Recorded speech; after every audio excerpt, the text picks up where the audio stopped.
Тэгэхээр бидэнд насыг бокс ба вискерийн графикаар харуулсан байна.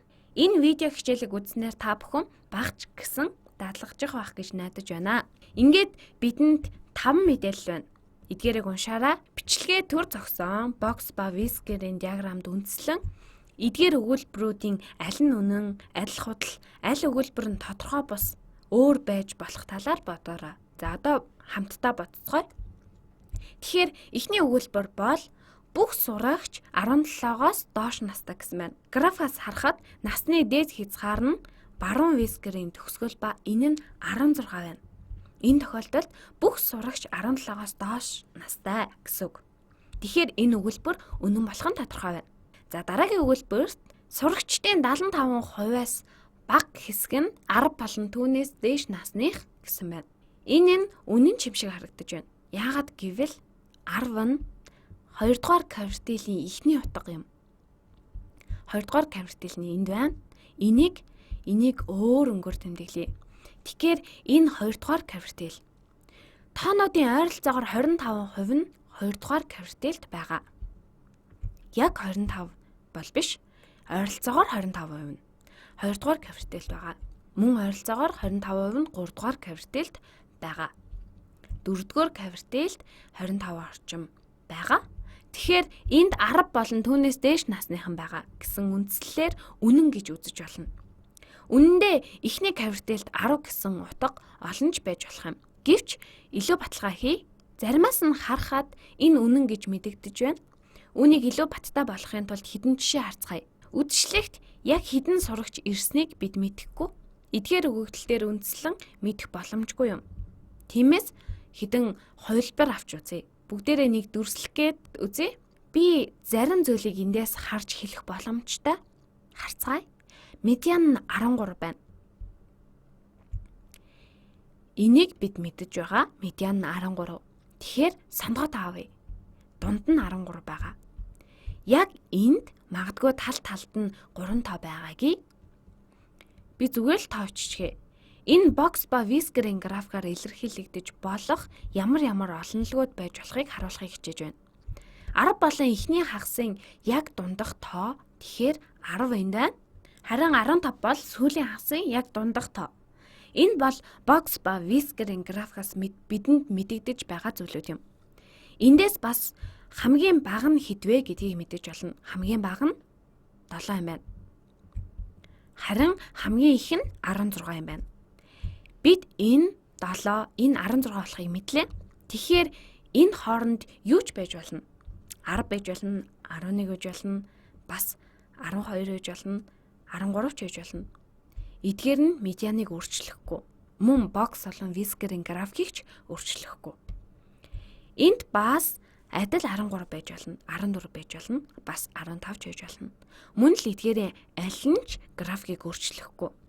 Тэгэхээр 75% нь 10 болон түүнээс дээш настай гэсэн энэ тохиолдолд 7 оюутны 6 нь 10 болон түүнээс дээш настай байна. Одоо өөр нэг хувилбарыг харцгаая. Өгөгдөлд өгсөн 10-ыг багасгахыг хичээе. Одоо бүгдээрээ 8-ын тооны хувьд саяхан шиг туршиж үзье. За 1, 2, 3, 4, 5, 6, 7, 8.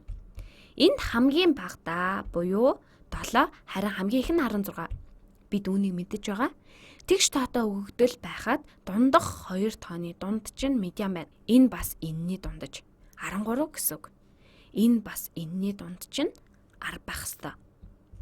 Бас энэ 2 дунд чинь энд 15 байна. Одоо бид юу хийж чадах вэ? Үнэн дээр би ч бас энэ асуултанд хариулж мэдэхгүй байна. Энэ 10 эсвэл тэрнээс их байх ёстой гэдгийг бид мэднэ. Эднээс бусд нь бүгдээрээ 10 болон түүнээс дээш тоо байна. Тэгэхээр яг 75% нь болж байна. Энэ 10-аас бага тоо байна гэж таамаглавал 75% нь 10 болон түүнээс дээш насных болж байна. За сайн байна. Энэ болчихлоо. Одоо үүнийг баттай олгоё. Энд хэдэн тоо бичье. Энэ нь 9 болон 11 байж болно. Энэ нь мөн 12 болон 14 байж болно. Харин энд 14 болон 16 байж болно. Эсвэл 15 ч байж болно. Эдгээрээ аль ч аргаар бодож болно. Графикт өгөгдсөн мэдээллээр үндэслээд энэ мэдээж үнэн байгаа тул таатай байна. За, энд тэгэхээр үдшилтэд 7 настай нэг л сурагч байна гэсэн байна. 7 настай нэг л сурагч байна. Эхний тохиолдолд энэ нь үнэн болох нь харагдаж байна. Үнэн болох нь харагдаж байна. Үдшилтэд 16 настай оюутан нэг л байна гэсэн байна. Тэгэхээр бидэнд мэдэгдэж байгаа бокс ба вискрийн диаграм дээр үндэслэн жагсаасан эдгээр мэдээллээс харахад энэ хоёр өгүүлбэр хоёулаа үнэн байна. Тэгвэл бид үнэн биш байх өгдөл жагсаан бичиж болох уу? За харцгаая. Манай медиа 13 дээр байгаа гэж төсөөлье. Медиан 13. Тэгвэл харцгаая. 1 2 3 4 5 1 2 3 4 5. Эхний хагсын медиан нь 10 гэсэн байна. Энэ 15 болох нь. Энэ нь 7 болох нь. Харин энэ нь 16, энэ мөн 7 болж таарах нь. Энэ биш, энэ нь 7, 8, 9 эсвэл 10 байна. Энэ нь мөн 16 байж болно. Харин энэ болохгүй. Энэ нь 15 байж болно. Энэ нь 10, 11, 12, 13 байж болно. Харин энд 13, 14, 15 энэ мөн 13, 14, 15 байж болно. Гэвч үүний гол санаа нь бидэнд олон 7 болон олон 16 байж болох өгөгдлийн олонлог байж болж байна. Эсвэл ганц 7 болон мөн ганц 16 байх олонлогч олдож байна. Тийм болохоор энэ хоёр өгүүлбэр үнэн эсхийг бид мэдэхгүй байна. Бид мэдэхгүй. За дараагийн өгүүлбэрт сурагчдын яг хагас нь 13-аас дээш настай байна гэсэн байна. Тэгэхээр үүнийг харахад боломжтой харагдаж байна. Энэ 7-оос 3 нь 13-аас дээш байгаа нь харагдаж байна. Тэгэхээр энэ нь хагас нь болж чадахгүй байна. 7-ны 3 нь хагас биш. Гэхдээ энд яг хагас нь 13-аас дээш настай харагдаж байна. Өгүүлбэрт яг хагас нь гэсэн байгаа. Тэгэхээр энд яг хагас нь 13-аас дээш настай байна. Бидэнд энд тэгш ширхэг тоо байна. Тийм болохоор яг хагас нь байж чадаж байна.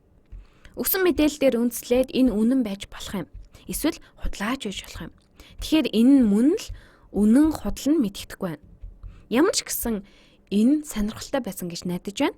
Миний хэлэх гээд байгаа гол зүйл юу вэ гэхээр бид ямар нэг статистик мэдээг хараад энэ нь ийм байна. Тэр нь тийм байна гэж барагцаагаар ойлгож болдог. Гэхдээ статистикаас харахад юг мэдэх боломжтой вэ? Юг тодорхой хэлэх боломжгүй вэ гэдгийг бодох нь хамгийн чухал юм. Мөн энийг би хэлж мэдэхгүй байна. Яагаад гэвэл статистик дээр энэ тухай тусгагдаагүй байна гэдгийг мэдэж чаддаг байх нь бас чухал юм аа.